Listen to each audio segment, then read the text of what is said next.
আজ গুরু পূর্ণিমার দিনে মায়ের কাছে একটু আশীর্বাদ নিয়ে নিলাম আর সবার মঙ্গল কামনার জন্য একটু কামনা করে নিলাম, যাতে সবাই সুস্থ থাকে, ভালো থাকে। আর এদিকে আজকে আমার কাছে খুব একটা স্পেশাল দিন ছিল, কারণ আমাদের এখানের বিধায়ক পীযূষ কানাডিয়া দাদাভাই আজকে আমাদের মন্দিরে আসবে বলে আমরা এই আয়োজনগুলো পুরো কমপ্লিট করেছি।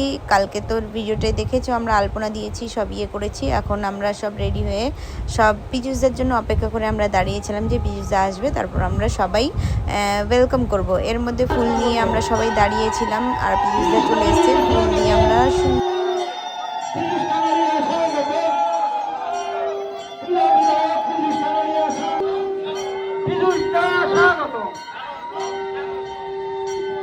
আমাদের প্রিয় বিধায়ক পীযূষ কানড়িয়া মহাশয় আমাদের মাঝে এসে উপস্থিত হয়েছেন। তাকে পীযূষদার হাতে প্রদীপ ধরিয়ে আমাদের অনুষ্ঠানটা শুরু হয়ে গেল। তার পীযূষদা এত সুন্দর দিনে একটা কথা বললো যা মন একদম ছুঁয়ে যাওয়ার মতন। গুরু ব্রহ্ম গুরু বিষ্ণু গুরুর দেব মহেশ্বর গুরু সাক্ষাৎ পরম ব্রহ্ম তস্मै শ্রী গুরু।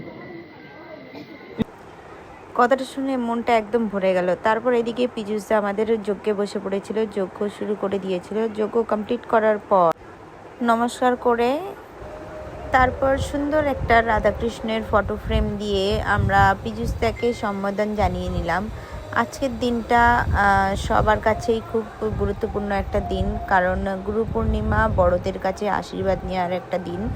আমি সবাইকেই বলবো যে বাবা মাকে সবার প্রথম আশীর্বাদ নিয়ে সবাই ভালো থাকবে।